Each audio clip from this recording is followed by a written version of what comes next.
लिखें, हेडिंग डालें।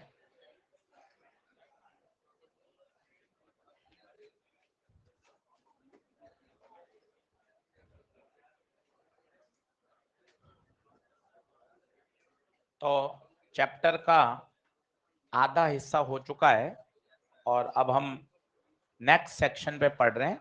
अभी तक जो हमने पढ़ा वो सर्कुलर मोशन की काइनेमेटिक्स थी। काइनेमेटिक्स का मतलब वेलोसिटी, एक्सीलरेशन, डिस्प्लेसमेंट, इसके बारे में बात हो रही थी। Angular velocity, angular displacement. अब हम बात करेंगे फोर्सेस की। तो फोर्सेस के सेक्शन को कहा जाता है डायनामिक्स। तो लिखिएगा पहली heading,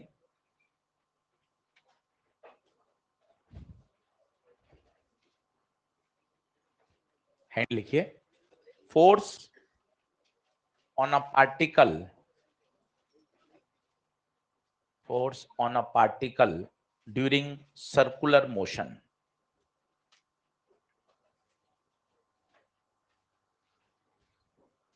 Force on a particle during circular motion. बहुत अच्छे से समझना। अब ये हिस्सा ज्यादा आसान है, अगर ध्यान से पढ़ लिया। इसमें एक तो रटने का कम है, और अगर कॉन्सेप्ट समझ में आ गया तो आप सवाल बहुत अच्छे से सॉल्व कर पाएंगे। तो बहुत अच्छे से समझिएगा, आसान टॉपिक। सभी लोग बोर्ड पे देखें और बिल्कुल रिलैक्स होके समझें। बच्चे, एक पार्टिकल है जो सर्कुलर मोशन कर रहा है, ठीक है साहब। तो अगर मैं इस पॉइंट पे चर्चा करूं तो जल्दी से बताओ, इस पॉइंट पे वेलोसिटी कहां खींचोगे, ऊपर या नीचे? पहली बात, वेलोसिटी हमेशा टेंजेंशियल होती है। और देखिए एंटी क्लॉकवाइज घूम रहा है तो वेलोसिटी कहां आएगी, ऊपर आएगी, एरो के डायरेक्शन में। ये वेलोसिटी, मेरे हिसाब से बात क्लियर है।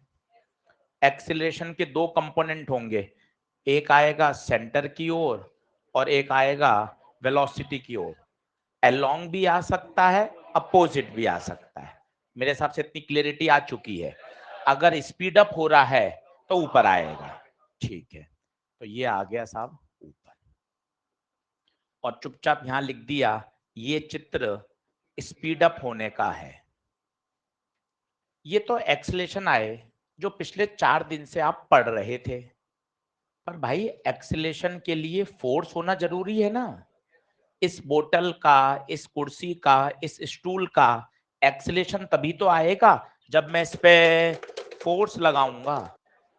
अगर आपको सेंट्रीपिटल एक्सीलरेशन चाहिए, टेंजेंशियल एक्सीलरेशन चाहिए, तो कोई तो फोर्स होगा जो ये कॉरेस्पॉन्डिंग एक्सीलरेशन को पैदा करेगा।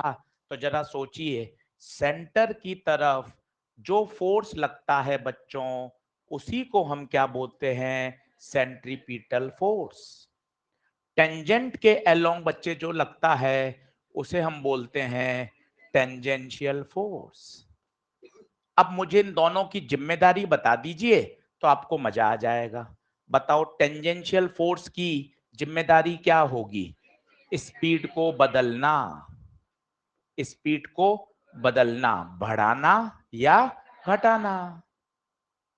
बहुत अच्छे से समझो, इतना इंटरेस्टिंग और इतना आसान है ना, सब सवाल सॉल्व होंगे।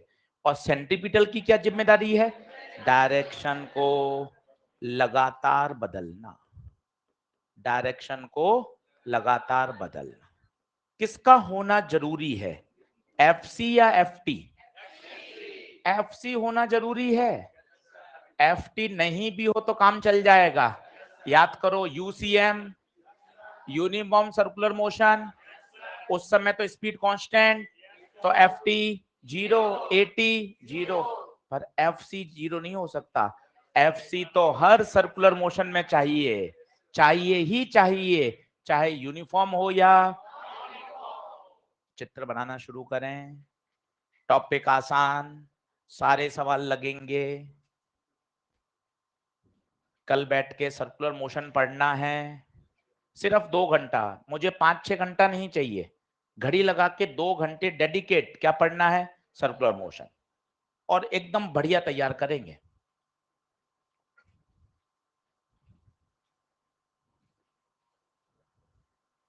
तो चाहे यूनिफॉर्म सर्कुलर मोशन हो या non uniform circular motion, FC तो हमेशा रिक्वायर्ड रहेगा।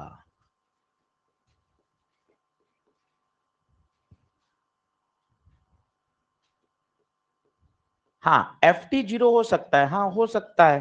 कब? जब यूनिफॉर्म सर्कुलर मोशन हो।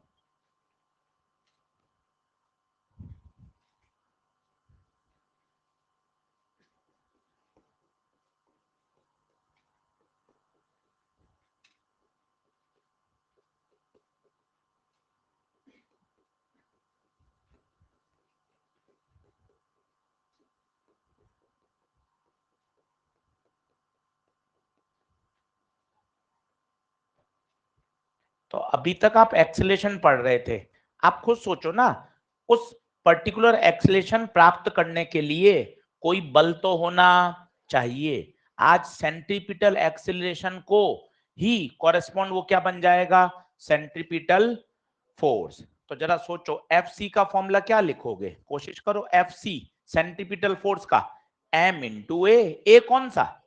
सेंट्रीपिटल। बोले तो mv²/r या m ओमेगा स्क्वायर आर। लो साहब, FC का फॉर्मूला बन गया। टेंजेंशियल का सर मैं सोचता हूं, बोलो, m इंटू ए नहीं, AT सोचो, R अल्फा, या सोचो dv/dt। लो साहब, सारे सवाल सॉल्व हो गए। अगले 2 लेक्चर फ्री हैं इस स्लाइड से, सब चीजें बन जाएंगी। बस न्यूटन्स लॉ ऑफ मोशन अब याद आना पड़ेगा धीरे धीरे। ये स्लाइड सारे क्वेश्चन सॉल्व कर देगी। बस आपको एक बेसिक आइडिया होना चाहिए। सेंटर की तरफ क्या लगेगा? सेंट्रीपिटल। टेंजेंट के लोग क्या लगेगा? टेंजेंशियल। सेंट्रीपिटल तो हमेशा चाहिए ही चाहिए। टेंजेंशियल हो भी सकता है, नहीं भी हो सकता है। सर ऐसा क्यों, ऑप्शन क्यों दे रहे हो? अगर स्पीड कांस्टेंट है तो टेंजेंशियल नहीं लगेगा, और अगर स्पीड वेरिएबल है, बढ़ रही है घट रही है, तो टेंजेंशियल चाहिए। पर FC तो हमेशा। नीचे के दोनों बॉक्स बहुत बढ़िया है, चाहे यूनिफॉर्म सर्कुलर मोशन हो या नॉन यूनिफॉर्म हो, FC तो चाहिए ही चाहिए, क्योंकि डायरेक्शन को तो लगातार बदलना पड़ेगा।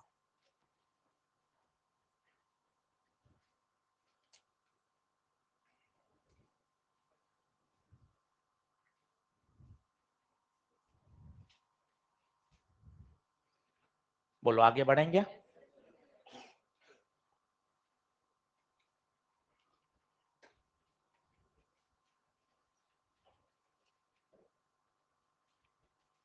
अब एक छोटे छोटे सवाल मैं आपको करके दिखाता हूँ, बेसिक बेसिक, ठीक है?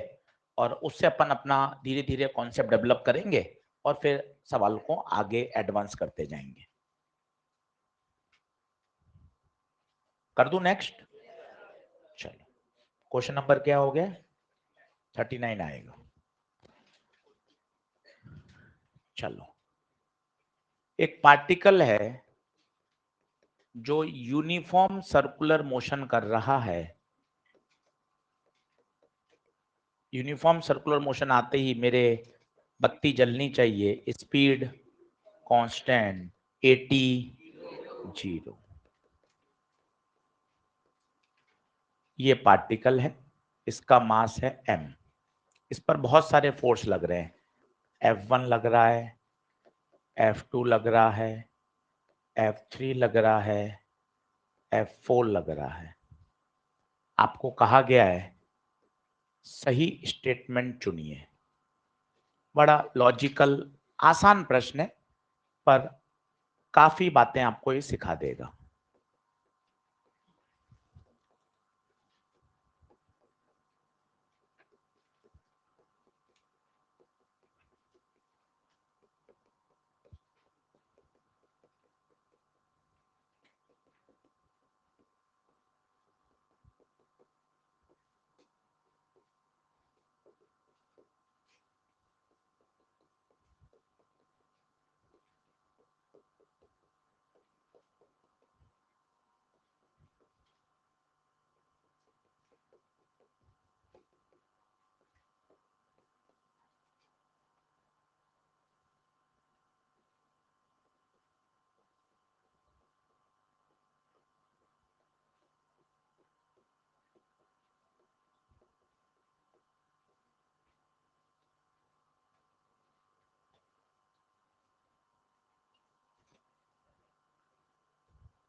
मतलब ये ऐसा सवाल है जो पूरे डायनेमिक्स को एकदम से क्लियर कर देगा, फिर तो सिर्फ क्वेश्चंस आएंगे।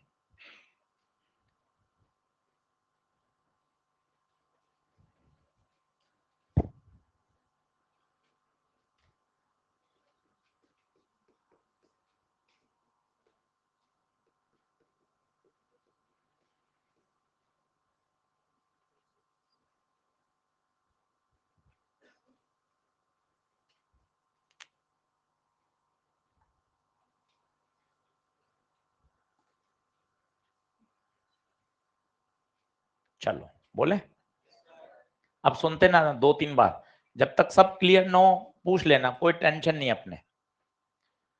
यूनिफॉर्म सर्कुलर मोशन है, यूनिफॉर्म सर्कुलर मोशन आते ही speed constant, tangential acceleration zero. जब टेंजेंशियल एक्सीलरेशन जीरो है तो टेंजेंशियल फोर्स होना ही, कौन कौन है टेंजेंशियल यहाँ, F3 और F2, और ये नहीं होने चाहिए, मतलब इन दोनों का डायरेक्शन अपोजिट तो है ही, मैग्नीट्यूड भी इक्वल होना, कारण बताइए, कैंसिल होना चाहिए। क्यों सर, अगर इसमें से कोई एक बड़ा हो गया तो नेट फोर्स बच जाएगा, तो टेंजेंशियल में नेट फोर्स बच जाएगा तो स्पीड को बढ़ा देगा, स्पीड को घटा देगा, जबकि स्पीड तो कांस्टेंट। बोलो F2 बराबर F4, अगला मजा आएगा। क्या F1 F3 बराबर होंगे? सेंट्रीपिटल तो हमेशा चाहिए, अगर ये दोनों बराबर हो गए तो सेंट्रीपिटल फोर्स देगा कौन? मतलब ये गलत है। सेंट्रीपिटल कौन होता है? जो सेंटर की तरफ लगता है। तो F1 बराबर mv² बाय, ये भी गलत है। F1 mv² बाय आर नहीं होगा, नेट फोर्स, नेट फोर्स। अब ये कैसे पता चलेगा कि F1 F3 बड़ा है? ये एक पंच है, अगर ये सर्कुलर मोशन कर रहा है, संभालिएगा सेंटेंस को, अगर ये सर्कुलर मोशन कर रहा है, नेट फोर्स हमेशा सेंटर की तरफ ही बचेगा, सेंटर की तरफ लगने वाला फोर्स ही बड़ा, तभी तो नेट फोर्स अंदर बचेगा, क्योंकि सेंट्रीपिटल एक्सीलरेशन की दिशा हमेशा सेंटर की तरफ होती है। बता F1 बड़ा या F3 बड़ा?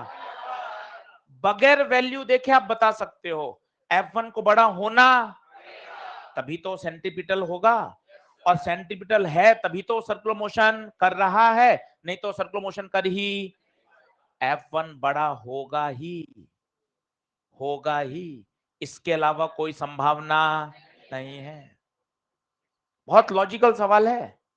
और सोचिए F1 बड़ा हो गया, अब F1 अंदर है और F3 बाहर है, न्यूटन लो, कौन बड़ा है? F1, net force F1 minus F3, and this net force is equal to mv² by r। ये भी सही है। 3 सही हैं, 3 गलत। आराम से तसल्ली से सोचिए बच्चों, ये पूरे अगले 2 लेक्चर का आधार है, अगले 2 लेक्चर इस पे टिके हुए हैं कि अगर यूनिफॉर्म सर्कुलर मोशन है तो टेंजेंशियल फोर्स नहीं होगा। क्यों नहीं होगा? क्योंकि स्पीड को कांस्टेंट रखना है। सर्कुलर मोशन है तो सेंट्रीपिटल तो चाहिए ही चाहिए, कोई ऑप्शन, कोई विकल्प नहीं है। और सेंट्रीपिटल है तो उसको सेंटर की तरफ ही बचना चाहिए। यस और नो? 3 स्टेटमेंट सही है। आगे बढ़े, चलो अगला लिखो, क्वेश्चन नंबर नेक्स्ट। अब अलग अलग केस सिखा रहा हूं अगले घंटा, यही सब लगाना है, पर सिचुएशन बदलती जाएंगी और उन सिचुएशन से हम मजबूत होते जाएंगे। चलो, एक टेबल है,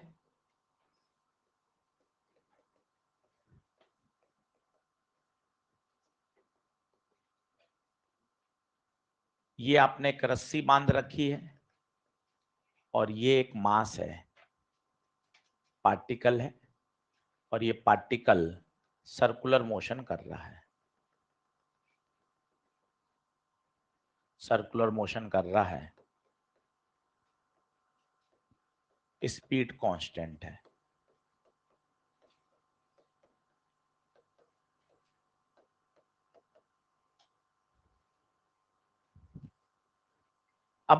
मजे की बात है, एक भी आंसर नहीं रटना है आपको, सिचुएशन बदलती जाएंगी, आपको अपने आप कॉन्सेप्ट क्लियर होते जाएंगे, मस्त बढ़िया।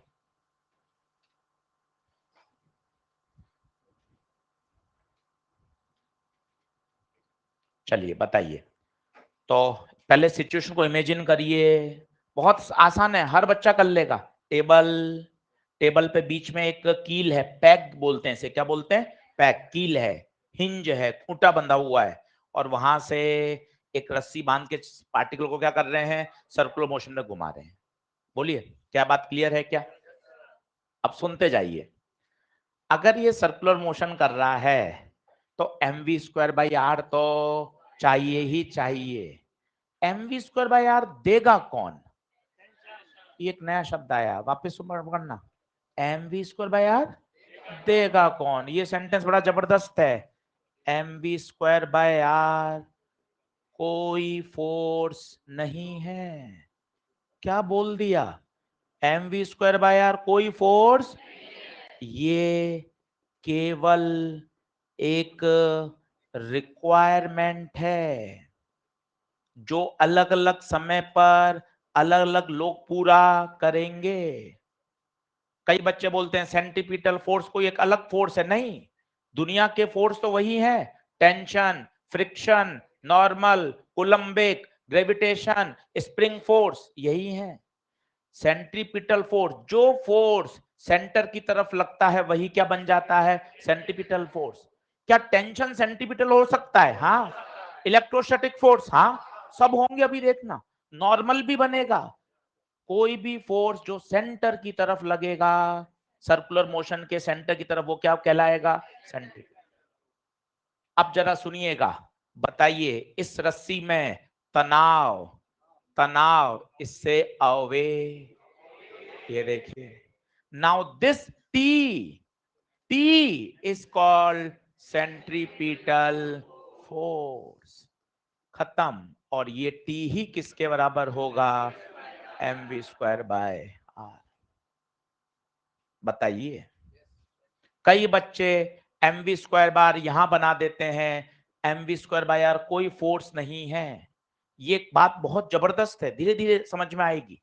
एक उदाहरण के तौर पे बताता हूं, mv²/r एक रिक्वायरमेंट है। क्या है? उदाहरण के तौर पर मुझे कपड़े खरीदने के लिए या कोई सामान खरीदने के लिए 1100 रुपए चाहिए, 1500 चाहिए, 500 चाहिए, 2000, कोई भी नंबर, ठीक है साहब, तो 1100 मेरी रिक्वायरमेंट है। अब पहला, बड़े भाई की नौकरी लग गई, बड़े भाई ने 1100 रुपए गिफ्ट कर दिए, आपकी रिक्वायरमेंट पूरी हो गई। गृह प्रवेश हुआ बुआ जी के घर पर, बुआ जी के घर पे गए, बुआ ने दे दिए, ले बेटा 1100 रुपए, अपने नए कपड़े सिलवा ले। रक्षाबंधन आया, बहन भाई ने गिफ्ट दिया, उससे 1100 मिल गए। मैं कहना क्या चाहता हूं, आप उसके कोर में जाइए। कोर ये है, 1100 रुपए रिक्वायरमेंट थी, अलग अलग परिस्थितियों में वो रिक्वायरमेंट अलग अलग व्यक्ति पूरी कर रहा है। अभी ये रिक्वायरमेंट कौन पूरी कर रहा है, टेंशन।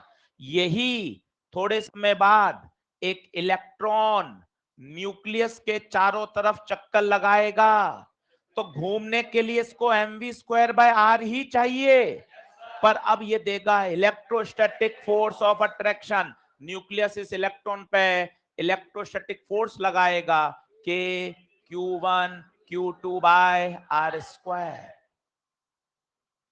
20 सवाल यही है। mv²/r एक जगह टिका रहेगा। दूसरा फोर्स, कई बच्चे बोलते हैं ये फोर्स बैलेंस हो रहे हैं, बैलेंस नहीं हो रहे भाई, टेंशन उस रिक्वायरमेंट को पूरी कर रहा है। स्कूल लेवल पर अलग अलग समझा दिया जाता है, टेंशन mv²/r को बैलेंस कर रहा है, कोई बैलेंसिंग नहीं हो रही भाई, टेंशन लस्सी में लगातार लग रहा है, और वही टेंशन उसको घूमने के लिए mv²/r की जो जरूरत है उसको पूरी कर रहा है। टी और mv²/r बैलेंस नहीं हो रहे। नीट में एक बार यही सवाल आ गया, net force, net force on particle is, कई बच्चे बोले आए 0, कई बच्चे बोले आए T-mv²/r, या रस्सी की लंबाई L है तो L, R है तो R। कई बोले आए mv² - -t, जबकि आंसर है केवल t। ये छोटे छोटे सवाल ही कंसेप्ट बनाएंगे। टेंशन mv² को बैलेंस नहीं कर रहा, mv² कोई फोर्स है ही नहीं, mv² एक रिक्वायरमेंट है बस, फोर्स तो वही है, tension, normal, mg, electrostatic force, magnetic force, friction force, spring force, ये है फोर्स। तो इसमें से कोई भी फोर्स mv² की रिक्वायरमेंट को पूरा कर सकता है। दूसरा एग्जांपल सुनिए, ये तो आपने सुना 1100 रुपए का रिक्वायरमेंट, एक और सुनिए मजा आएगा। इसका उत्तर बताइए क्या होगा? टेंशन। सर mg नॉर्मल नहीं दिखाए आपने, वो हमारे बड़े फेवरेट हैं, वो नहीं दिखाए। अरे टेबल पर mg नीचे, नॉर्मल ऊपर, वो तो बैलेंस हो रहे हैं, वो तो बैलेंस हो रहे हैं। दूसरा एग्जांपल सुनिए मजा आएगा। शोले पिक्चर देखी हो किसी ने या कभी सुना हो? गब्बर सिंह, बहुत ध्यान से सुनिएगा और क्लियर आएगा, एक एक बात जुड़ी हुई है। गब्बर सिंह एक रोल है, बॉलीवुड में जाएंगे गब्बर सिंह नाम का कोई आदमी एग्जिस्ट नहीं करता, गब्बर सिंह एक रोल है। उस रोल को प्ले करने के लिए अलग अलग अभिनेता हो सकते हैं। पुरानी जो शोले थी उसमें अमजद खान ने रोल प्ले किया था, फिर एक शोले और आई थी उसमें अमिताभ बच्चन ने गब्बर सिंह का रोल प्ले किया था। कल को कोई और पिक्चर आए उसमें कोई नया अभिनेता गब्बर सिंह बनेगा। आप इस बात को रिलेट करिए, mv² कोई फोर्स नहीं है, ये केवल एक रिक्वायरमेंट है। इस रिक्वायरमेंट को अलग अलग परिस्थितियों में अलग अलग फोर्स उसको रिक्वायरमेंट को पूरा करेंगे। ये बात दिमाग में बैठानी बहुत जरूरी है। अब देखो ना, 2 सवाल 20 सवाल बताऊंगा, इसमें सेंट्रीपिटल कौन प्रोवाइड कर रहा है? टेंशन, उसमें सेंट्रीपिटल इलेक्ट्रोस्टैटिक फोर्स। यहां ऐसा नहीं है इलेक्ट्रोस्टैटिक फोर्स और बैलेंस हो गए, बैलेंस नहीं हो गए, इस पर लगातार इलेक्ट्रोस्टैटिक फोर्स लग रहा है, तभी तो वो लगातार सर्कुलर मोशन पे घूम रहा है। Now centripetal force is provided by electrostatic. और यही आपका बोर मॉडल का पहला पोस्टुलेट था, किसी को याद हो? न्यूक्लियस पे चार्ज होता है Ze, इस पर E, तो K Q1 Ze upon 3m sir आएंगे एटम स्ट्रक्चर में तो आपको सिखा देंगे, mv² बराबर K Ze², बड़ा जबरदस्त पढ़ाते हैं फिजिकल केमिस्ट्री सर। mv² बराबर K Ze²/r। बोलो क्या बात समझ में आ रही है? चलिए पहले तो ये वाला लिख लीजिए पूरा, इसमें ये नीट वाला सवाल लिख लीजिए, ये बहुत अच्छा सवाल है। कई बच्चे ये घटा देते हैं, नहीं घटेगा भाइयों, नेट फोर्स तो टी है, टी ही प्रोवाइड कर रहा है सेंट्रीपिटल फोर्स। अच्छा वाक्य बोलो, टी ही mv² की रिक्वायरमेंट को पूरा कर रहा है। आंसर होगा 4। लिखते जाइए, कुछ भी याद नहीं करना है, सिचुएशन बदलती जाएंगी। ये लिखिए, ये बहुत अच्छा है, mv² कोई फोर्स नहीं है, ये केवल एक रिक्वायरमेंट है। अगर आपको सर्कुलर मोशन पे चलना है तो एक फोर्स आपको सेंटर की तरफ चाहिए और वही बड़ा होगा, ये भी है। ये देखो, ये 2 फोर्स लग रहे थे, F1 F3। आप बगैर वैल्यू देख के कह सकते हो, अपना झंडा गाड़ सकते हो, सर F1 को बड़ा होना पड़ेगा, क्योंकि F1 बड़ा होगा तभी तो नेट फोर्स सेंटर की तरफ आएगा और वही सेंट्रीपिटल रिक्वायरमेंट को पूरी करेगा। चलो इस चित्र में बताओ सेंट्रीपिटल कौन है? F1 है, F3 है या F1 - F3? F1 - F3 centripetal है। ये मत बोल देना कि F1 सेंट्रीपिटल है। नेट फोर्स जो सेंटर की तरफ बचेगा वही सेंट्रीपिटल है। क्या मैं अपनी बात समझा पा रहा हूं आपको? ये सब हो गया, देखिए लिख लीजिए इसको पूरा। कठिन हिस्सा निकल चुका, फिर बात सुनिएगा, सर्कुलर मोशन का कठिन हिस्सा तो विष पी चुके हो आप। 4 लेक्चर का विश हो चुका, अब तो केवल आनंद आनंद बचा है, ऊपर ऊपर का मक्खन है अब तो बस। अगले 5 लेक्चर तो ऐसे जाएंगे ना यूं एकदम स्मूथ, सारे सवाल बनेंगे। सही है। हाँ नहीं उधर नहीं जाएगा ना, ऐसा थोड़ी ना होता है जैसे चंद्रमा चक्कर लगा रहा है या तो वो नीचे गिर जाता है, ऐसा नहीं है। हाँ एक बेसिक सवाल है, वो जो फोर्स लग रहा है उसको घूमने के लिए उसकी आवश्यकता है, वो आवश्यकता को क्या कर रहा है, पूरी कर रहा है, कैंसिल नहीं हो रहा। बढ़े क्या आगे, ये लिख लिया क्या? चलो लिखना है, ओके ओके, कोई बात नहीं, कोई नहीं, चलो जिल को।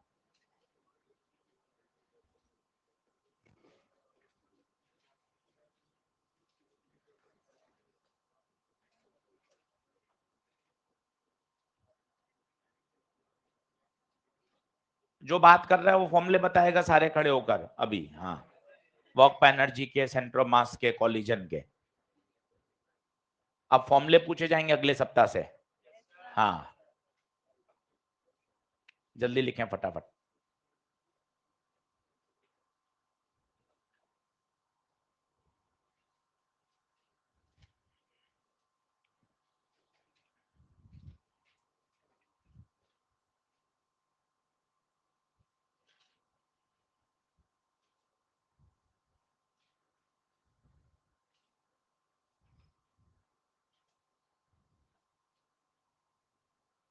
महफूज कह रहे हैं I love you sir, love you too बेटा, क्या मजा आ गया सर।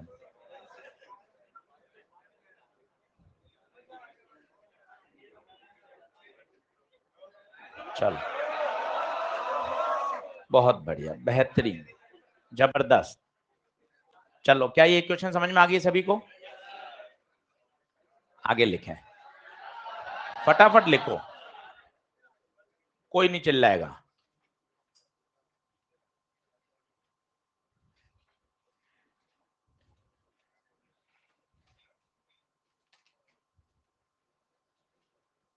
ठीक है, और एक अच्छी बात बताता हूं, एमवी, एक सवाल इस पे भी एम्स में आया हुआ है, उसने क्या किया, एफबीडी में एमवी स्क्वायर बाय आर दर्शा दिया, वो भी गलत है।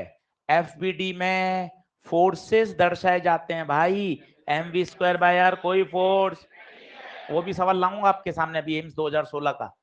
उसने एफबीडी में एमवी स्क्वायर बाय आर बना दिया, बाकी सब सही किया, पर गलत था वो ऑप्शन, कारण एमवी स्क्वायर बाय कोई फोर्स ही नहीं है, तो एफबीडी में वो दर्शाया नहीं जाएगा। बड़े छोटे छोटे कंसेप्चुअल प्रश्न पे बात होती है। चलिए आगे बढ़ते हैं। अब सिचुएशन बदलता जा रहा हूं और आप देखते जाइएगा कि चीजें अलग अलग होती जाएंगी। अब इसी में हम क्या कर रहे हैं, टेबल पर ये तो हिंज है, ये दो मास m और 2m, कुछ भी मत रटना, ये ऐसा अब हिस्सा है कि अगर बस आपने समझ लिया तो मजा आ जाएगा।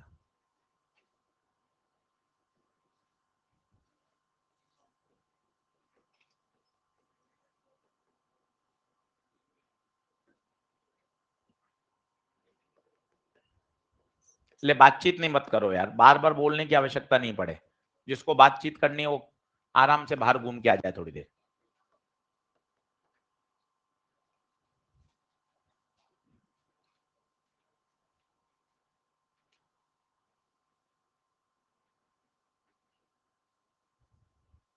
ये सब स्मूथ टेबल पे हो रहा है, वो मैंने एक बार टेबल बना दी, शायद आप इमेजिन कर पाएंगे, ऐसा नहीं है कि ऐसे हवा में हो रहा है।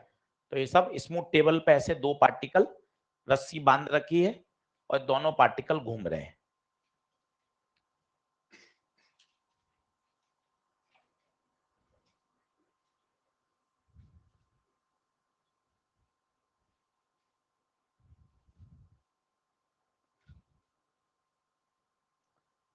5-7 सवाल मुझे करने दीजिए, धीरे धीरे आपको आइडिया लग जाएगा, आप खुद परफेक्ट हो जाओगे, जरूरत ही नहीं पड़ेगी, खुद बनेंगे सवाल। सभी लोग देखें, पहले मुझे बताइए, छोटे छोटे प्रश्न, पेन पेंसिल छोड़िए, पेन पेंसिल छोड़िए, क्या m और 2m सर्कुलर मोशन कर रहे हैं? प्लेन ऑफ सर्कुलर मोशन बताइए, हॉरिजॉन्टल। मैंने आपको पहले भी सिखाया था, ये जो पंखा घूम रहा है इसको देखो आप, इसका जो सर्कुलर मोशन का प्लेन है वो हॉरिजॉन्टल है। इसको भी आप इमेजिन करिए, टेबल पर काम हो रहा है, बीच में कील बंधी हुई है, रस्सी है, दो पार्टिकल ऐसे टेबल पे घूम रहे हैं, कौन सा प्लेन है? Horizontal plane. क्या बात समझ पा रहे हैं आप? ठीक है, अब आप देखो, अगर सर्कुलर मोशन कर रहा है तो सेंट्रीपिटल फोर्स की तो आवश्यकता है, कौन प्रोवाइड करेगा? चित्र देखते बताइए, टेंशन।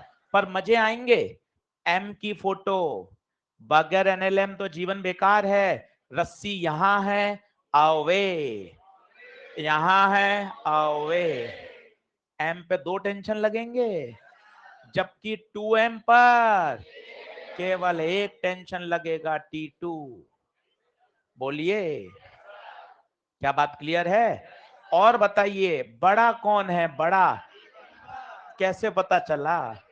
सेंटर की तरफ T1 लग रहा है। मैंने आपको कहा है ये स्लाइड 20 प्रश्न हल कर सकती है, अगर आपने स्लाइड को पकड़ लिया तो। हमने तो देख रखे ना सारे सवाल, हमें तो पता है कि स्लाइड में कितना दमखम है। आपको पता होना चाहिए कि F1 बड़ा है या F3। बगैर वैल्यू देखे कह रहे हैं F1 बड़ा है, क्योंकि सेंटर की तरफ लगने वाला फोर्स तो बड़ा होना ही चाहिए। चाहिए नहीं, होना पड़ेगा, होना पड़ेगा।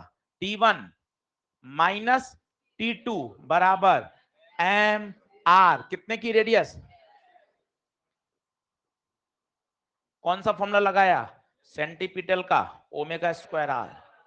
पता है वी स्क्वायर बाय आर नहीं लगाया, वी दोनों का अलग अलग होगा। एक सवाल कराया था, सर्कुलर मोशन करते समय ओमेगा तो सेम होता है, ओमेगा लगाना चाहिए ताकि रेशियो में ओमेगा कैंसिल हो जाएगा। अगर M V square by R लगाओगे तो वी V1 होगा और उसका V2 होगा। एक प्रश्न कराया था, जो जितना दूर होता है उसकी स्पीड उतनी ही ज्यादा होती है, पर ओमेगा तो सबका, ये लगाना जरूरी है।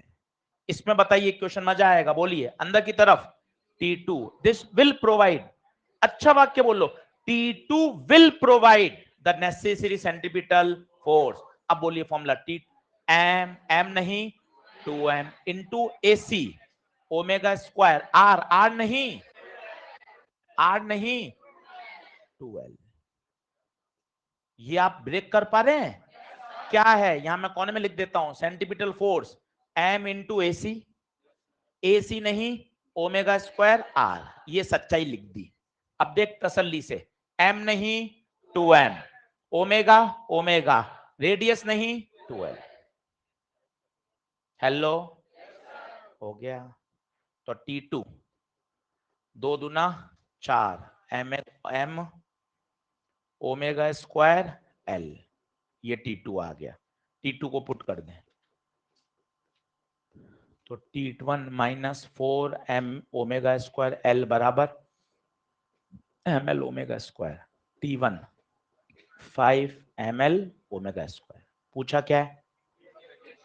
T1 bye T2 5 ml omega square बटे 4 ml omega square, ml omega square cut गया, 5 बाय 4।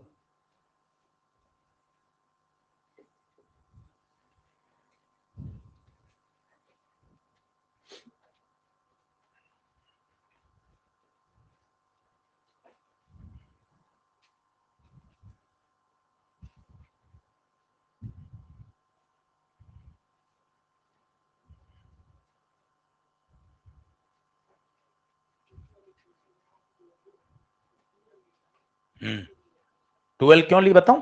देख, ये जो 2m घूम रहा है ना भाई, ये 2m घूम रहा है, ये 2m का सर्कुलर पाथ है। अभी सर्कुलर पाथ की रेडियस पता कितनी है? 12, 12 पे तो घूमेगा। ये यहाँ घूमेगा, इधर आएगा, इधर आएगा, इधर आएगा, इधर आएगा, तो कितनी रेडियस पे चक्कर लगाएगा? 2l रेडियस पर, 2l रेडियस, तो r नहीं 2l। m, m जो घूम रहा है, m, इस m की रेडियस बताओ सर्कल की, l, जबकि 2m जो घूम रहा है, ये सेंटर है, ये 2m है, तो टोटल दूरी 2l। तो जो 2m चक्कर लगा रहा है, उस 2m जिस सर्कल पे चक्कर लगा रहा है, उस चक्कर की रेडियस कितनी है? 2l। क्लियर है?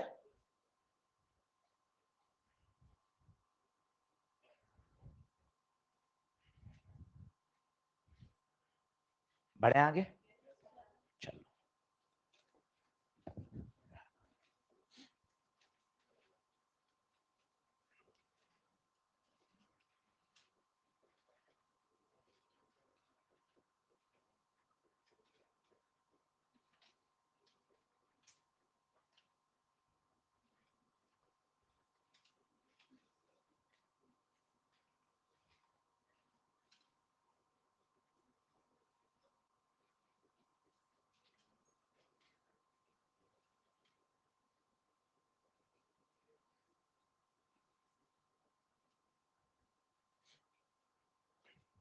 नेक्स्ट पढ़ रहे हैं कोनिकल पेंडुलम। बड़ा ही फेमस ये क्वेश्चन है। कोनिकल क्यों कह रहे हैं, शायद आपको चित्र से समझ में आ रहा होगा। जब ये घूम रहा है तो कैसा स्वीप आउट कर रहा है, कोन बना रहा है, इसलिए इसे कोनिकल कह रहे हैं।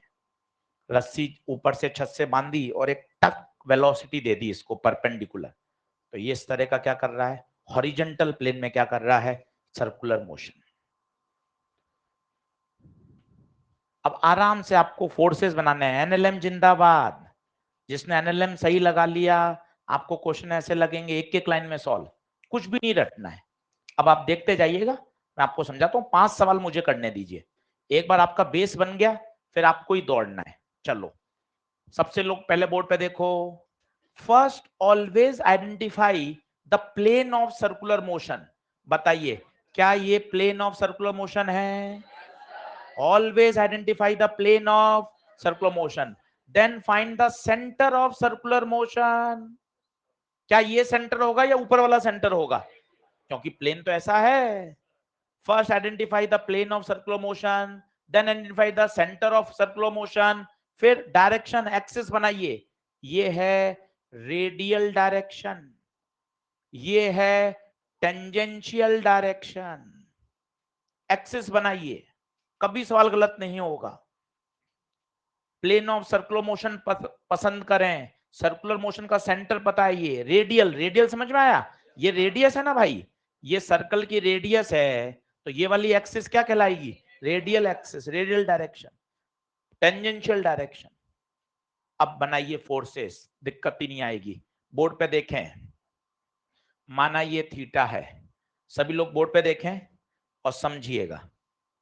सभी लोग बोर्ड पे देखें, फोर्सेस बना रहा हूं, फोर्सेस बना रहा हूं, ध्यान दीजिएगा। सबसे पहले हम सबका फोर्स, हमारा मन पसंदीदा mg, हवा में हो रहा है, mg तो नीचे लगेगा। सर नॉर्मल, नॉर्मल कहां से होगा? छत से टंगा हुआ है, हवा में चल रहा है, नॉर्मल नहीं होगा। और बताओ, रस्सी में tension away from the object. और कोई फोर्स बताओ, स्प्रिंग नहीं सर, स्प्रिंग नहीं सर, क्या बात कर रहे हो? फ्रिक्शन, हवा में है सर। और बोलो, मन में लाओ। नॉर्मल नहीं सर, नॉर्मल नहीं। यही दो लगेंगे, यही दो लगेंगे।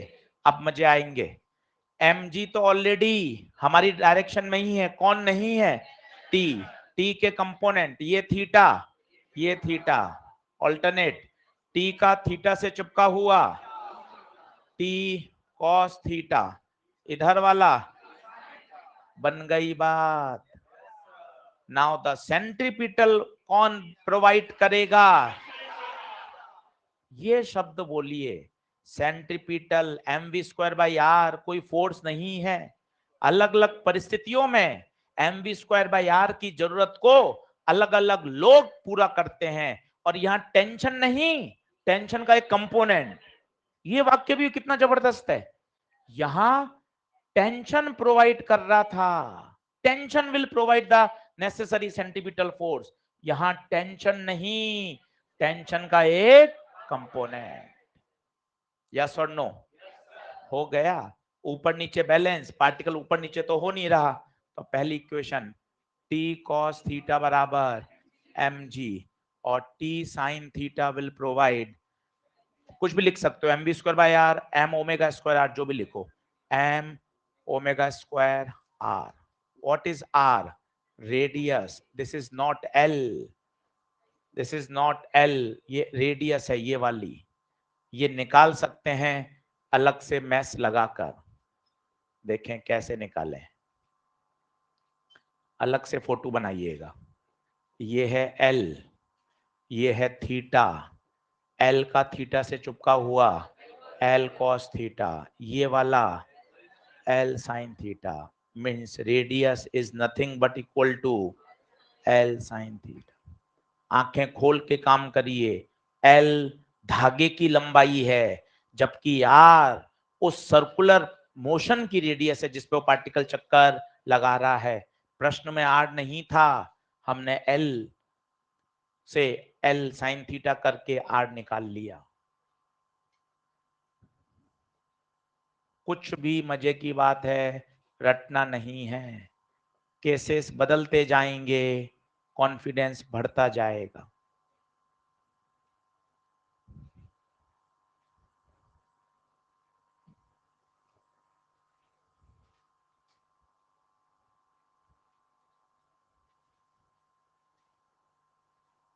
क्या करें?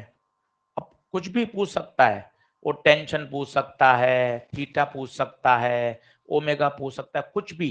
काहे रटें, बस इक्वेशन बनानी हमें आनी चाहिए और आर पता होना चाहिए। कितना आ गया? L sine. बाकी कुछ भी रटने की जरूरत नहीं है। कोई हम डिवाइड कर रहे हैं, स्क्वायर कर रहे हैं, वो जो क्वेश्चन कहेगा वो करेंगे। एक बार ओमेगा निकाल लो, डिवाइड कर दो, ये जरूर लिख लेना, रटना नहीं है। ये सब न्यूमेरिकल हैं, ऑन द स्पॉट सॉल्व होते हैं परीक्षा में। डिवाइड कर दीजिए, टी से टी कट जाएगा, साइन अपॉन कॉस 10, एम से एम कट जाएगा, ओमेगा स्क्वायर आर बाय जी। चाहे तो आर की जगह क्या लिख दें? एल साइन थीटा बटे जी।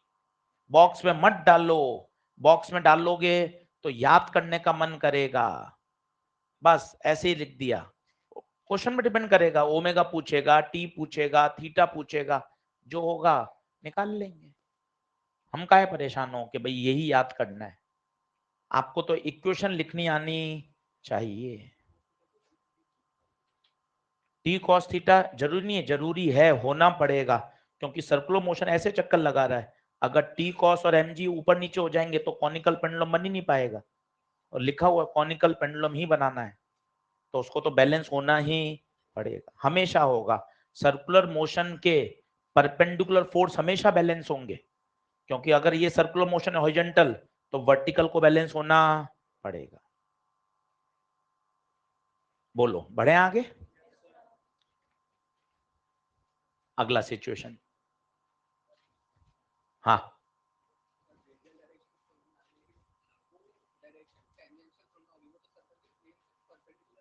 है तो टेंजेंट, दो टेंजेंट होती है ना, ये देख, ये भी टेंजेंट है, ये भी टेंजेंट है। इसे बोलते हैं बच्चे tangent in the plane of motion. बच्चे इसका नाम है tangent perpendicular to the plane of motion. दो टेंजेंट होती है। चलिए साहब आगे बढ़े।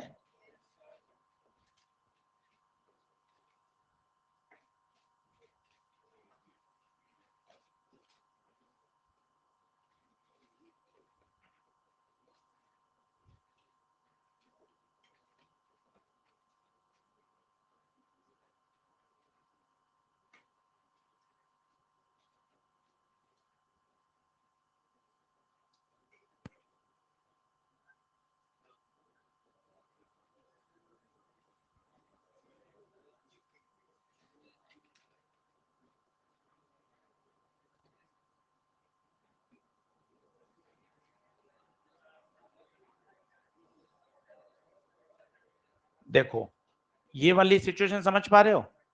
ये क्या है, एक ऐसी रॉड है, एक ऐसी रॉड है, ये तो फिक्स है। यहां पर एक पेंडुलम लटकाया, ठीक है, और बताओ जब इसको घुमाओगे तो कैसे घूमेगा? कैसे घूमेगा? इस तरह का बड़ा सर्कुलर पाथ बनाएगा। इसकी इक्वेशन बनाकर बताइए क्या क्या इक्वेशन बना सकते हैं। इक्वेशन बनाइए।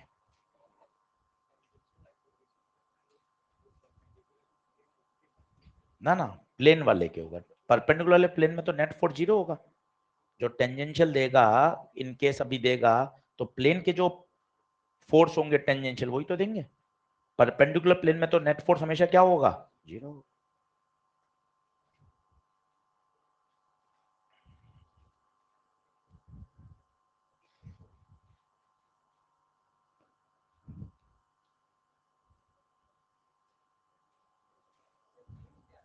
घूम क्या रहा है? बहुत बढ़िया।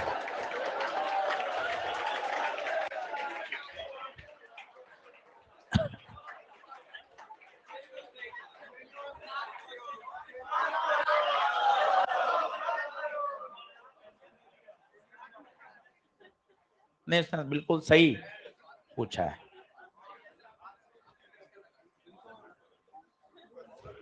ये पूरा सिस्टम, ये रॉड पूरी असेंबली घूम रही है, तो ये जो पत्थर है वो इस तरह से क्या होता रहेगा? घूमेगा। आपसे पूछा है ओमेगा बताइए। आप जरा सोचो, कॉनिकल पेंडुलम बनाना है तो आपको लगातार इस तरह से, अपन ऊपर एक धागा बांधा, नीचे एक पार्टिकल है, इस तरह से घुमा रहे हैं। ओमेगा बताना है, बताइए। फोर्सेस बनाइए, केवल एनएलएम है। 4 सवाल में अटकना है, धीरे धीरे अपने आप बनते जाएंगे। पेन चलाइए, पेन नहीं चलाएंगे तो अटकेंगे। पेन चलेगा, अपने आप रास्ते दिखने चालू हो जाएंगे।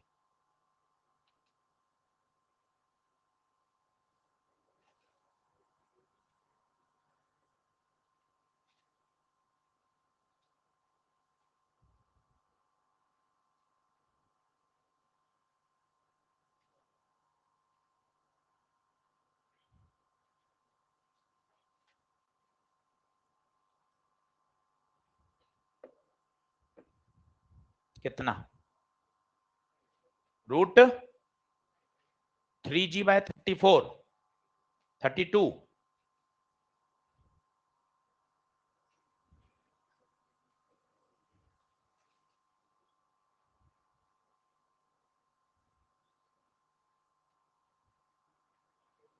सर स्टार्ट ही नहीं ले पा रहा हूं, कैसे करूंगा? पेन ही नहीं चला पा रहा हूं। क्यों नहीं चला पा रहे? एमजी तो लगा, देख ही रहे हो। सर मैं सोच रहा हूँ देखने से सॉल्व हो जाएगा। एमजी लगा, टेंशन लगा। सर कहाँ एमजी लगाऊं? ये पार्टिकल है, इस पे एमजी लगा, रस्सी में टेंशन लगा। काहे परेशान हो रहे हो? पेन तो चलाना पड़ेगा।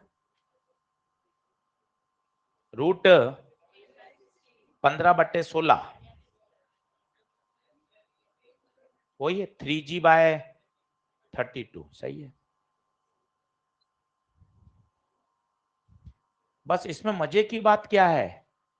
आपको अभी मैंने क्या बोला? First find the plane of circular motion, second radius, centre. बताओ, सेंटर ये है, इसके चारों तरफ ही तो घूमेगा। बता सकते हो रेडियस कितनी होगी? यहां से यहां तक, यहां से यहां तक, ये तो कितनी है? 5। ये कितनी होगी? 5 cos 37, और ये 5 sin 37। बोलो, तो ये 5 sin 37 कितना हो गया? 5 × 3/5, कितना? 3 मीटर। अब बताना ईमानदारी से, रेडियस 8 मीटर। बस यही सोचना है ना भाई। फॉर्मूले तो याद करने का है, कितनी अच्छी बात है। केवल 1-2 फॉर्मूले आएंगे बैंकिंग के, बाकी तो कोई फॉर्मूले की जरूरत ही नहीं पड़ेगी। रेडियस 8। अब बताइए, फोर्सेस बना लीजिए। नीचे mg, इधर टेंशन 37, ये वाला, ये बोलो t cos 37, ये बोलो टी साइन 37, इक्वेशन बोलो, T sine 37 will provide M omega square R. ये समझ पा रहे हो क्या लिख रहा हूं? सोचो, एफ बराबर एम ए, बढ़िया सोचो, एफ बराबर एम लिख दिया। अब ए कौन सा है? सेंटीमीटर। 4 दिन करके आए ना 40 सवाल, सेंटीमीटर का formula omega square are, omega square. परेशान हो रहे हो तो इसको ऐसा डाल दो ब्रैकेट में, एम इंटू ए, और बताओ टी कॉस 37 किसको बैलेंस करेगा? 2g को। डिवाइड कर दीजिए, mg को कर दीजिए, 2g को कर दीजिए, जो भी करें आप। बताइए कैंसिल हो रहा है कुछ? t से t, m से m, साइन बटा कॉस,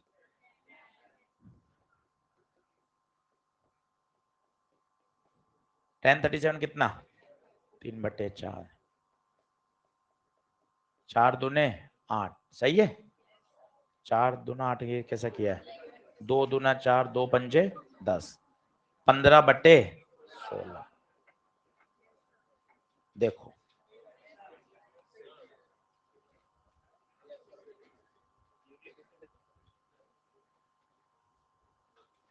सिचुएशन बदलती जाएंगी, अनगिनत है, पर कॉन्सेप्ट सबके एक जैसे हैं, कहीं कोई दिक्कत नहीं आएगी।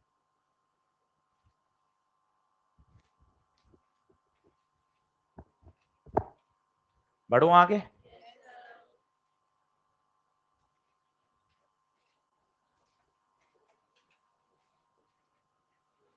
चलो थोड़ा और कठिन करते हैं।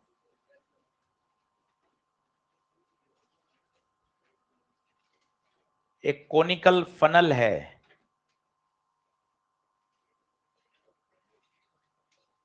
Smooth conical funnel,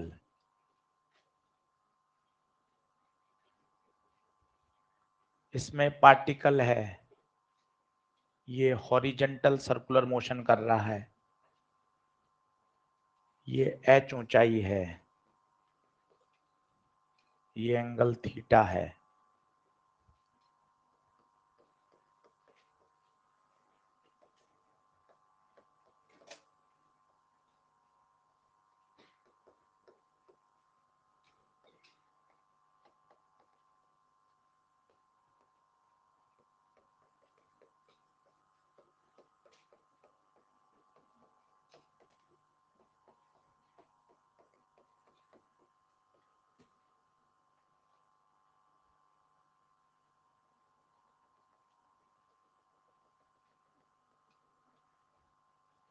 conical funnel, smooth conical funnel है, उसके अंदर एक पार्टिकल है, उसको कितनी स्पीड दी जाए, उसकी स्पीड बताइए कि हॉरिजॉन्टल सर्कुलर मोशन परफॉर्म कर रहा है, कितनी ऊंचाई पर? h ऊंचाई पर, थीटा एंगल भी दे रखा है। फोर्सेस बनाने हैं, केवल एनएलएम, थोड़ा सा एनएलएम याद करना पड़ेगा, 5-7 सवाल में याद भी आ जाएगा, मतलब ऐसा नहीं लगेगा कि आपको बहुत कठिन है, 5 सवाल करते ही याद आ जाएगा।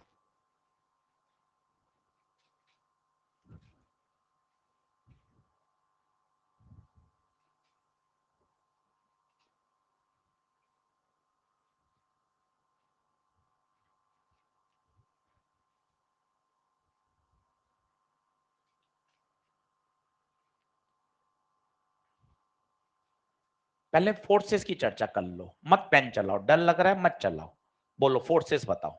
mg, हाँ बोलते हो, और बोलो नॉर्मल, वो पार्टिकल कोनिकल फनल की दीवार से चिपका हुआ है, इस तरह से मोशन कर रहा है दीवार से चिपक के, क्या लगेगा? नॉर्मल। नॉर्मल कैसा लगता है? सरफेस के परपेंडिकुलर। अब सोचो, जो अभी तक टेंशन लग रहा था ना टेढ़ा, अब वो टेंशन की जगह कौन आ गया? कुछ भी नहीं बदला, कुछ भी नहीं बदला, चित्र बनाना आना चाहिए बस।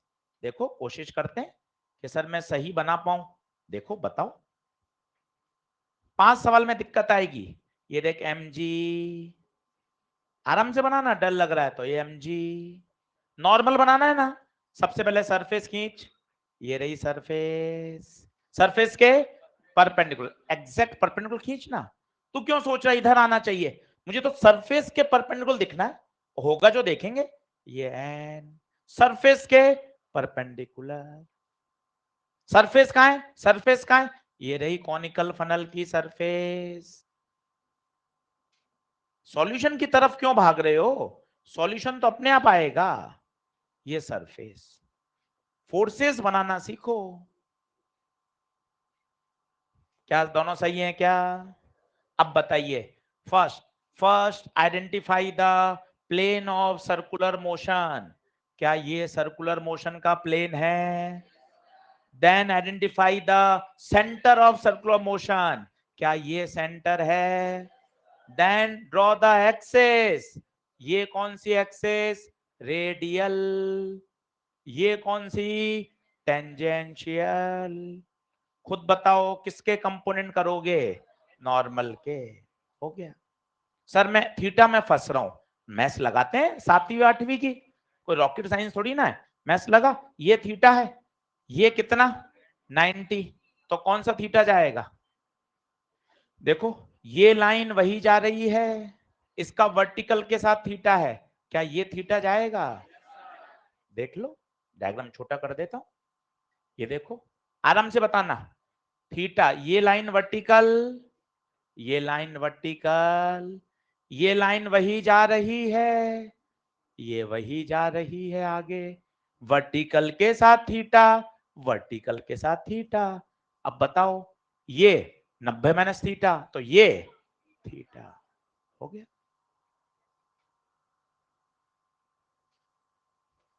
एक भी सवाल नहीं अटकना है, थोड़ी सी घर जाके मेहनत करनी है और सर्कुलर मोशन ऐसा तैयार करना है, पीछे पड़ना है कि नहीं सर मेरे तो एक एक सवाल सर्कुलर रोटेशनल का आप सिखा दो।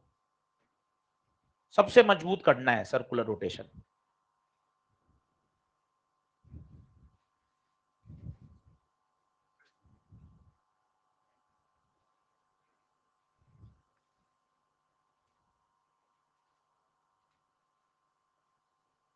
बोलो, आया? रूट जी, बस रूट जी एच। चलो देख लेते हैं। हाँ जी, एन के कंपोनेंट ये वाला एन कॉस थीटा, ये वाला, फिर सुनिए, M V square by R कोई फोर्स नहीं है, M V square by R एक रिक्वायरमेंट है। अलग अलग परिस्थितियों में M V square by R अलग अलग रोल देते हैं। 1100 रुपए की आवश्यकता थी, माता जी दे सकती हैं, बड़े भाई नौकरी लग गया वो दे सकता है, बुआ जी के गृह प्रवेश में गए घर में वहां मिल सकता है। 1100 रुपए आपकी जरूरत है, आपको जो दे दे आपका काम हो जाएगा। तो M B square by R एक आवश्यकता है, यहां उस आवश्यकता को कौन पूरी कर रहा है बताइए? एन कॉस थीटा, खत्म। N cos theta, this will provide M V square by R. R is what? Radius. ये रहा आर, ये रहा आर। हाँ या ना?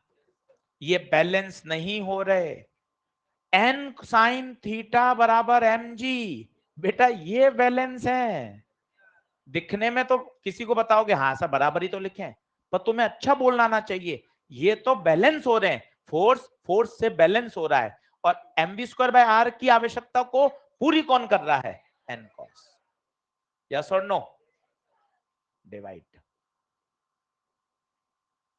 N N M M sine upon cos 10 G बटे V square by R, 10 theta R G बटे V square. Theta निकाल सकते हो, 10 थीटा निकाल लो। ये ट्रायंगल में ये कौन? आर, ये कौन?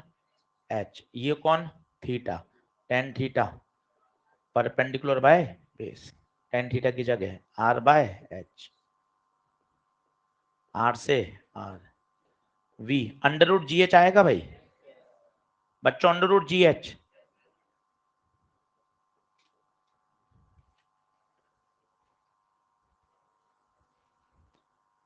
सवाल बदलते जाएंगे, फिजिक्स वही रहेगी। अब अगले 5 लेक्चर आसान है, कठिन हिस्सा हो चुका।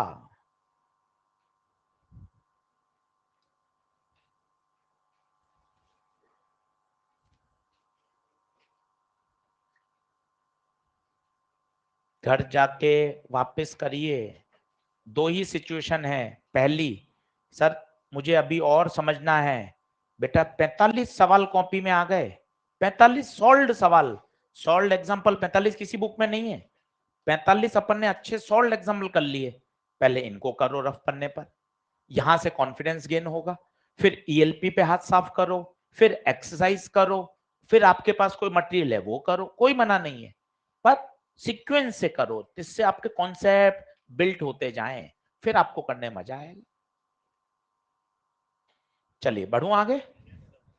अगला,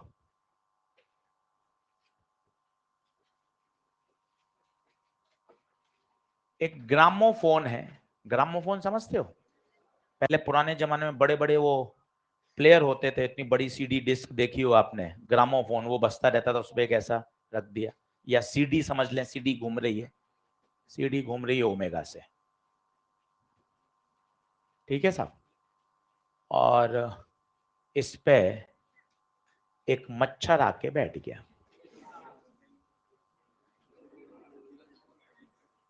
ये मच्छर बैठ गया साहब। मजे की बात है, मच्छर भी अब अपनी मस्ती से घूम रहा है। यहां है मच्छर के पैरों के बीच में, और ग्रामोफोन में क्या है? फ्रिक्शन।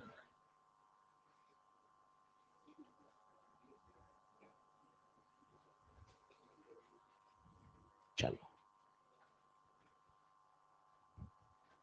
पहले इस प्रैक्टिकल को सोचो, फ्रिक्शन की आवश्यकता क्यों है? सुनना, सुनना। पंखे पर ना एक पार्टिकल रख दो, एक छोटा सा कागज रख दो, पंखा घूमते ही वो कागज बाहर जाएगा सीधा खट। उसी कागज को फेविक्विक से चिपका दो। अब तो कागज धमाधम पंखे के साथ घूमेगा। फेविक्विक ने क्या कर दिया? चिपका दिया। चिपकाया नहीं है, उसको घूमने के लिए एक सेंट्रीपिटल फोर्स की आवश्यकता थी, वो फोर्स प्रोवाइड कर रहा है। एमजी कर सकता है क्या? नहीं। पूछो क्यों? एमजी कहां? नीचे। नॉर्मल कहां? ऊपर। सर्कुलर मोशन ये रहा, सर्कुलर मोशन का सेंटर ये रहा। कोई भी फोर्स इसको सेंटर की तरफ नहीं लग रहा, तो इसलिए वो, आपने कागज रखा, जैसी पंखा ऑन किया कागज बाहर, परंतु अगर आपने उसको चिपका दिया या पर्याप्त फ्रिक्शन फोर्स दे दिया तो वो उसको घुमाता रहेगा। बताइए उसको घुमाने के लिए जिम्मेदार कौन है? फ्रिक्शन। फ्रिक्शन की दिशा बताइए, मजा आ जाएगा। स्लाइड नहीं कर रहा है, घूम रहा है, फिसल नहीं रहा, घूम रहा है। बताइए फ्रिक्शन कहां लगेगा? Toward centre. यही बात सीखने की है, और कोई विकल्प ही नहीं है। आप महसूस करो, रिवर्स सोचो। मच्छर घूम रहा है, ये प्रश्न में दे दिया। दूसरी बात, मच्छर फिसल नहीं रहा है, ये भी दे दिया। इसका मतलब वो साथ साथ ही चक्कर लगा रहा है। साथ साथ चक्कर लगाने को इमेजिन करो, पंखा, एक कागज का टुकड़ा, फेविक्विक से चिपका दिया, तो क्या जिस स्पीड से पंखा घूम रहा है उसी से कागज का टुकड़ा घूम रहा होगा? बिल्कुल यस बात है। क्या कागज का टुकड़ा आगे पीछे फिसल रहा है? नहीं। इमेजिनेशन आ गई।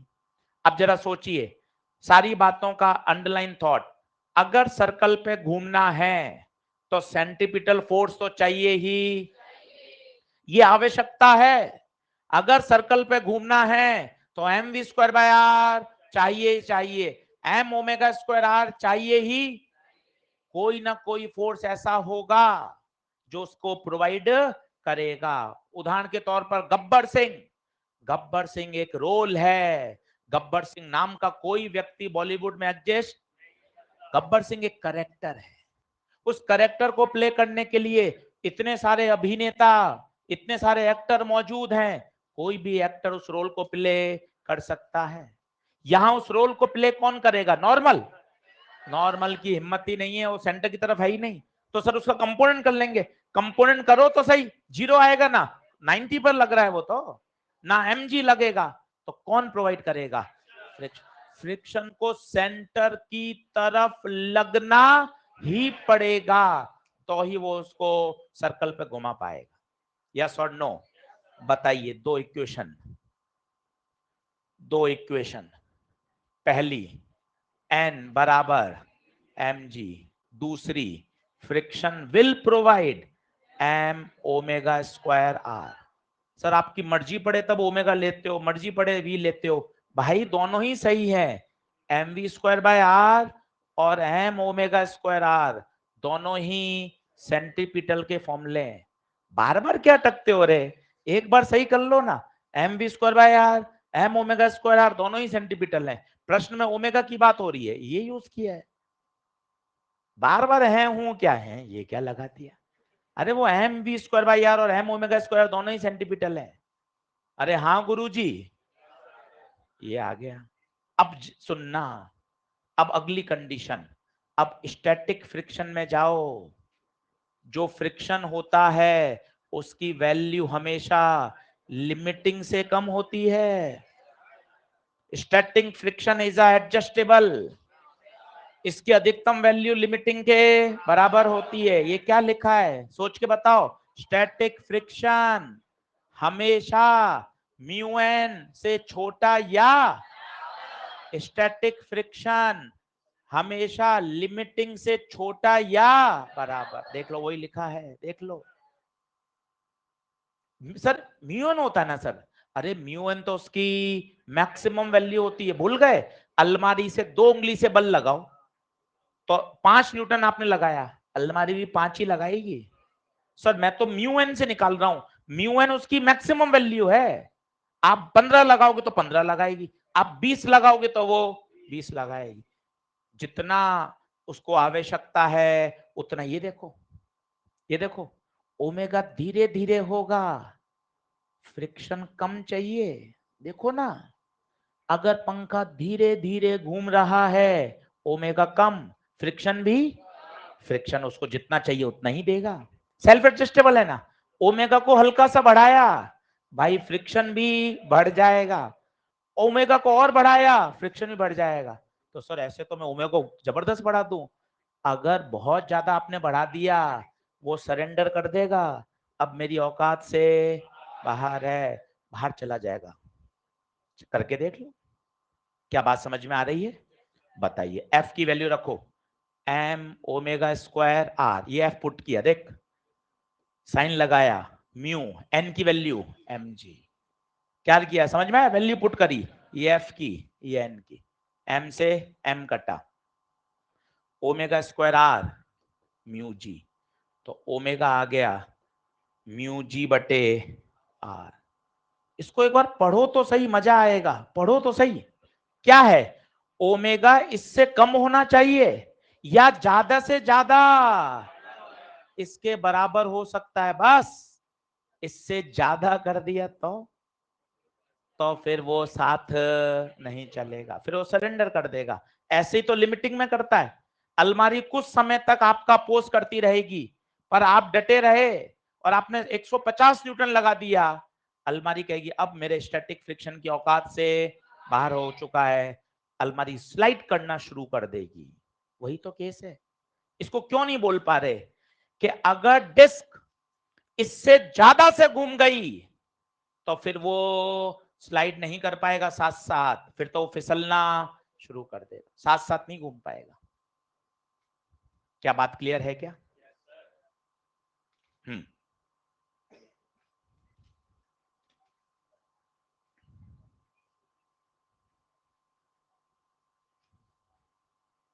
बिल्कुल। जैसे ही आप इसको घूमोगे, पार्टिकल फ्रेम में जाओगे तो क्या करेगा, ये इसको बाहर थ्रो करेगा। अगर किसी चीज को आप रख दो, फ्रिक्शन की दिशा पता करने का कितना अच्छा तरीका होता है, सरफेस को स्मूथ मान लो, इस पर एक पार्टिकल एक पेन रख दो, जैसी पंखा चलाओगे कहां जाएगा वो, टेंडेंसी उसकी कहां जाने की है, बाहर, बाहर फिसलेगा। उसी फ्रेम में जाने पर वो फोर्स का नाम बन जाता है सेंट्रीफ्यूगल, सेंट्रीफ्यूगल, उसी फ्रेम में जाएंगे तो समझने का तरीका है। अगर हम इस पंखे पर इस पार्टिकल को रख दें, आप खुद इमेजिन करिए, पंखा चलाते हुए पार्टिकल कहां जाएगा? बाहर, बाहर जाएगा। तो उसको रोकने के लिए फ्रिक्शन कहां लगेगा? अंदर। ना ना ना, सेंट्रीफ्यूगल कोई फोर्स नहीं होता, सेंट्रीपिटल ही सेंट्रीफ्यूगल है फॉर्मूला, बस देखने का नजरिया। जिस प्रकार शूडो, शूडो कब लगता है? जब हम ट्रक के ऊपर घनश्याम को बैठा देते हैं। बाहर से देखने पर भी वो प्रश्न सॉल्व हो रहा था। यही अगर आप ऑब्जर्वर को यहां बैठा दोगे तो जो सेंट्रीपिटल कह रहे हो वही अब क्या बन जाएगा? सेंट्रीफ्यूगल। तो फ्रिक्शन उस सेंट्रीफ्यूगल को क्या करेगा? बैलेंस। अभी आ जाएगा, पर तूने अभी पूछा इसलिए मैंने तुझे बता दिया। तेरा सवाल बिल्कुल सही था कि सर फ्रिक्शन अंदर क्यों लग रहा है। फ्रिक्शन की दिशा जांचने का सबसे अच्छा तरीका, सरफेस को चिकना मान लो। जैसे ये कॉपी है, ये पेन रखा, टू ब्लॉक प्रॉब्लम की याद दिला रहा हूं। आपने इसको खींचा, आप देखो पेन आपके साथ चल रहा है। इस पेन पर फ्रिक्शन जरा सही बताना, नहीं पता और चुप रहना। हाँ, इस पेन पर फ्रिक्शन आगे लग रहा है, तभी तो ये आगे जा रहा है। जरा सोचो, कॉपी का आगे जाना तो स्वाभाविक है क्योंकि कॉपी पर मैं बल लगा रहा हूं, पेन पे कौन बल लगा रहा है? अब मैं तो नहीं समझ में आई दिशा। एक दूसरा तरीका और है, इसको आप चिकना मान लो। जैसे कॉपी को खींचोगे देखना, पेन कहां फिसला? पीछे। फ्रिक्शन कहां लगेगा? आगे। सेम वही यहां सोचना, पंखे को अचानक से चलाओगे तो पार्टिकल कहां जाएगा? बाहर। फ्रिक्शन कहां लगेगा? और मुझे साथ में चलना है तो स्टैटिक फ्रिक्शन अंदर। आई बात समझ? मेरे हिसाब से मैं आपको संतुष्ट कर पाया हूं। क्लियर? हंस रही है कि नहीं समझ में आया? चलो अगला। बैल की आवाज से क्या हम अपनी फिजिक्स को रोक देंगे क्या? क्या बात कर दी आपने यार, है ये बैल आपकी फिजिक्स को रोक देगी क्या? है इतने तो अब समझ में आ रहा है, 9वीं 10वीं से परेशान चल रहे थे, हैं अब तो समझ आ रहा है। चलो, नहीं मत रुको, मत रुको, चलने तो 47। चलो 47। अब बस ये एक रोटर है, रोटर। रोटर मतलब एक सिलेंडर है जो पूरा ओमेगा से घूम रहा है। ये ओमेगा से घूम रहा है रोटर। इसकी दीवार पर एक आदमी या एक ब्लॉक है, वो इसकी दीवार से चिपक चिपक के ऐसे घूम रहा है। इमेजिन कर सकते हो, एक बड़ा सिलेंडर, मौत का कुआं भी बोल सकते हो इसको, है ना। दूसरा तरीका से रोटर, एक पूरा सिलेंडर घूम रहा है, सिलेंडर घूम रहा है। तो सिलेंडर की दीवार पर एक पार्टिकल इमेजिन कर लो, वो भी उसके साथ साथ घूम रहा है। ये देखिए, सबसे पहले कोई बताएगा इसका सर्कुलर मोशन कैसे बनेगा? सर्कुलर मोशन मैं ऐसे ही करता हूं, इसलिए तो कुछ नहीं हो पाता। इमेजिनेशन तो करना पड़ेगा। सर ये सर्कुलर मोशन कैसे कर रहा है? सर ऐसे, ऊपर नीचे थोड़ी ना हो रहा है, दीवार पर कैसे कर रहा है? दीवार से चिपक के ऐसे ऐसे से चल रहा है, दीवार से चिपक के। तो इसका जब ये रोटर घूम रहा होगा, बेटा रोटर घूम रहा होगा, तो क्या ये ऐसा सर्कुलर मोशन कर रहा होगा? Identify, identify the plane of circular motion. ये स्टेप बहुत जरूरी है। Identify the plane of circular motion, ये स्टेप बहुत कीमती है। आपको ये पता चलना चाहिए सिस्टम के घूमने से उस पार्टिकल का जो सर्कुलर मोशन का प्लेन बन रहा है वो मुझे पता होना चाहिए। उसके बाद सेंटर ऑफ सर्कुलर मोशन को आइडेंटिफाई करो।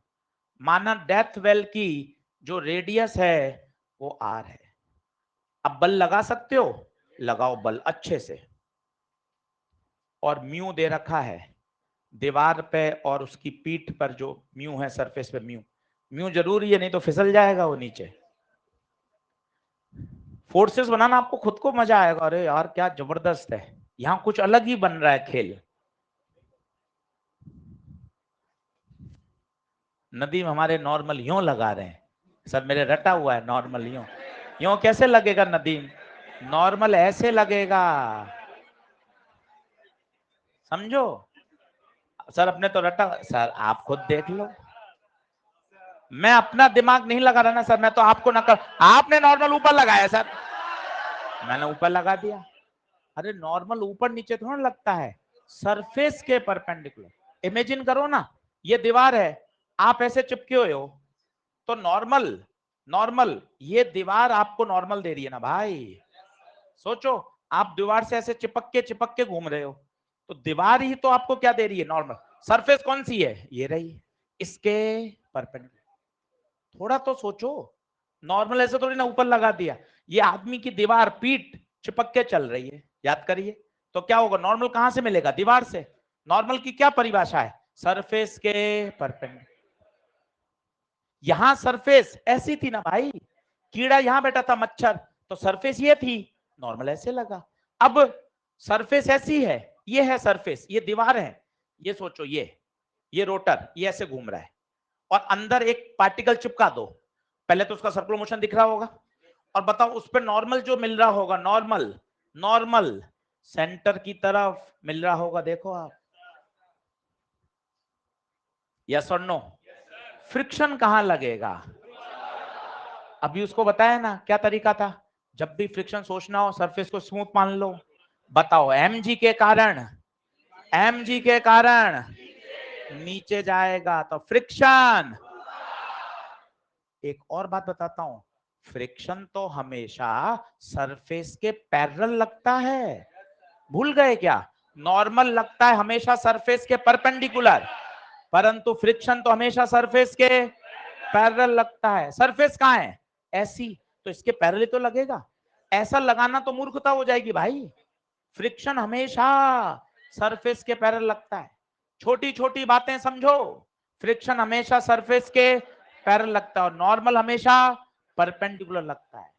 एम, तुम्हें केवल mg समझ में आता है, तुम mg सही बनाते हो, mg, नॉर्मल फ्रिक्शन भी तो समझो। अब बताओ, फ्रिक्शन कहां लगेगा, ऊपर, फ्रिक्शन ऊपर लगेगा। अब बताइए, सेंट्रीपिटल कौन देगा, कौन देगा, सेंट्रीपिटल कौन देगा, normal. Normal will provide the centripetal.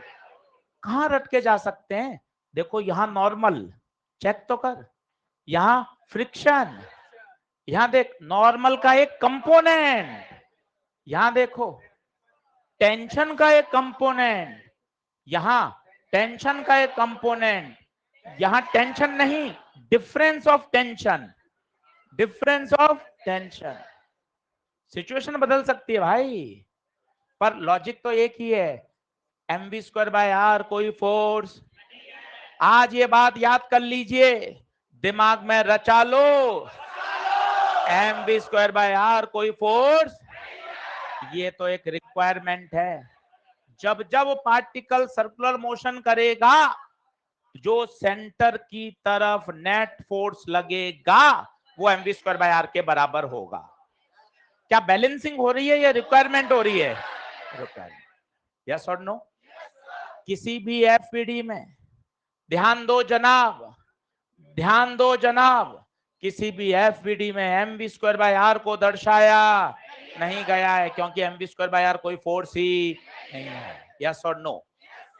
चलो इक्वेशन लिखेंगे, टाइम बड़ा busy,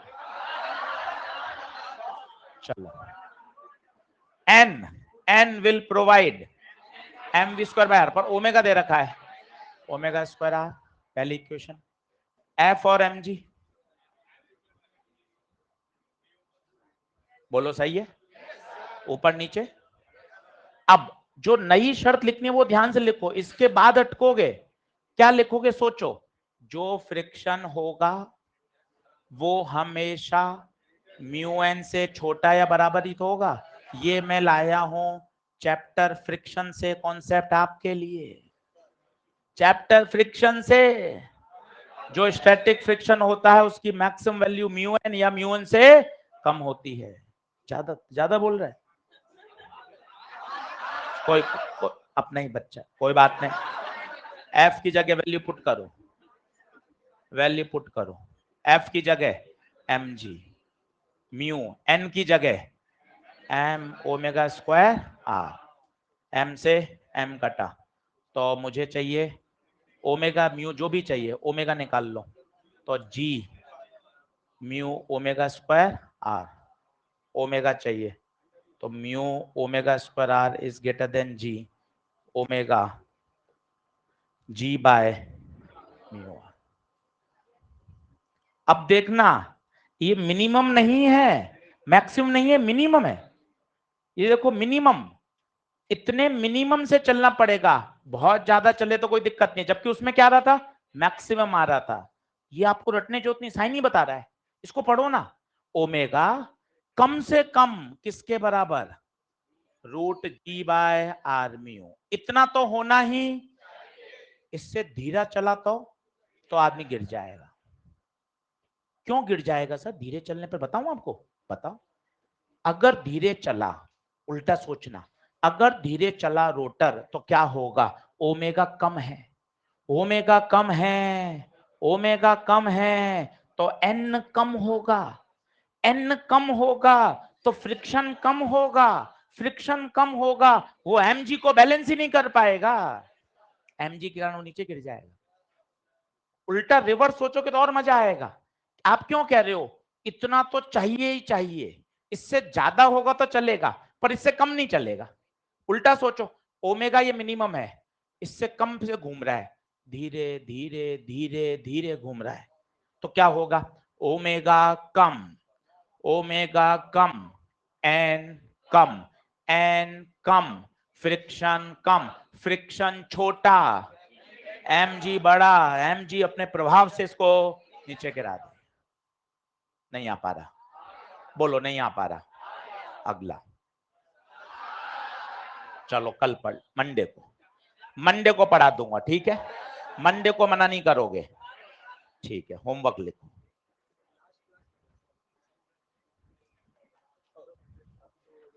circular motion exercise number 1,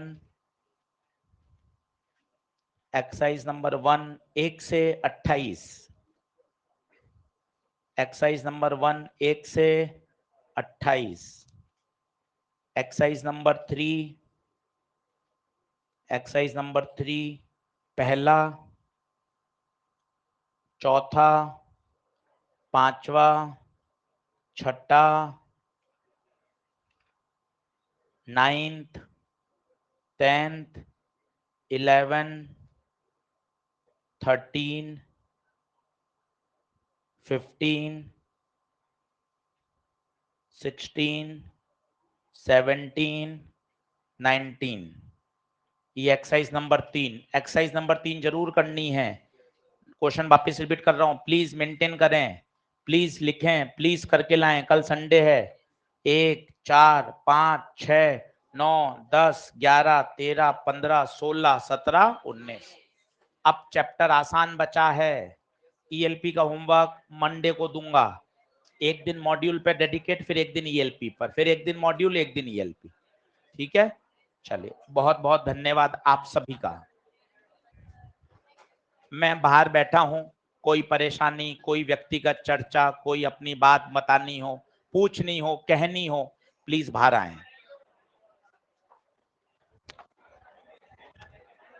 हाँ, यहाँ बैठने तो दो, बैठने तो दे।